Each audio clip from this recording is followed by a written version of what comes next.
আজকে বাজার থেকে অনেকগুলো মাছ নিয়ে এসেছিল। তার মধ্যে একটা মাছে অনেকটা বড় ডিম ছিল। মাছের মাথা দিয়ে আর অর্ধেকটা ডিম দিয়ে আজকে রাতের জন্য রান্না করব। যেহেতু রাতের খাবার সেজন্য অল্প করে নিয়েছি। প্রথমে মশলাটা রেডি করে নেব। কয়েকটা কাঁচামরিচ নিয়েছি, পেঁয়াজ নিয়েছি, আদা কয়েক টুকরো আর নিয়েছি রসুন। তারপরে দিয়ে দিব বেশ খানিকটা জিরা। এগুলোকে আমি পেস্ট করে নিয়েছি। এখন ধুয়ে পরিষ্কার করে যে মাথা ডিমগুলো পানি ঝরিয়ে রেখেছিলাম সেগুলোকে লবণ হলুদ দিয়ে খুব ভালোভাবে হাত দিয়ে মাখিয়ে নিব। নিয়ে 10 মিনিট মতো রেখে দিব যাতে লবণ হলুদটা মাছের মধ্যে খুব ভালোভাবে ঢুকে যায়। আগে থেকে মাখিয়ে রাখলে মাছের মধ্যে লবণটা খুব ভালোভাবে ঢুকে যায় আর খেতেও মজা লাগে। তেল গরম করতে দিয়েছিলাম কড়াইতে, এখন সরাসরি তেলের মধ্যেই দিয়ে দিব। আমি সব সময় মাছ ভাজতে হলে চামচে কিংবা খুন্তিতে করেই দিই, কারণ মাছটা তেলের ওপর দিতে গেলে অনেকটা তেল ছিটকে আসে। আমার এভাবে অনেকবার হাতও পুড়ে গেছে, কিন্তু আজকে মনে নেই, আমি আজকে হাত দিয়ে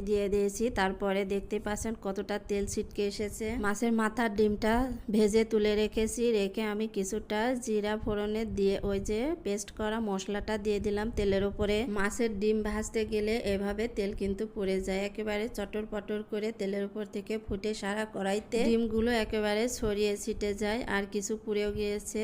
যাই হোক, আমি মশলাগুলো সব একে একে দিয়ে দিয়েছি। হলুদ, ধনে, ঝালের গুঁড়ো আর স্বাদ মতো লবণ দিয়ে মশলাটা কষিয়ে নেব একটু বেশি করে। নিয়ে এখন একটু পানি দিয়ে দিলাম। পানিটা দেওয়ার পরে একটু নাড়াচাড়া দিয়ে রেখে দেবো। পানিটা যখন ফুটে উঠবে তখন কিন্তু আমি মাছের মাথা ডিম ভাজাগুলো দিয়ে দেব। মাছের মাথা কিন্তু টাটকা খেতে ভালো লাগে, ফ্রিজে রেখে দিলে সেই মাথা খেতে আর তেমন একটা ভালো লাগে না। সেজন্য মাছ নিয়ে আসলে আমি সব সময় চেষ্টা করি মাছের মাথাগুলো আগে রান্না করে শেষ করতে, তাহলে কিন্তু বেশি ভালো লাগে। আর রেখে দিলে পরে কিন্তু কেউ খেতে চায় না। রান্নার শেষে একটু আমি ভাজা জিরার গরম মশলার গুঁড়ো দিয়েছিলাম, এই ভিডিও ক্লিপটা নিতে আমি ভুলে গিয়েছিলাম। রান্না শেষ, এখন সবাই মিলে খেতে বসেছি। আর রান্নাটা এত মজা হয়েছিল, দেখুন সবাই খুব মজা করে রাতের খাবার খেয়ে নিল। সবাইকে খেতে দিয়ে সাথে আমিও খেয়ে নিলাম রাতের খাবার।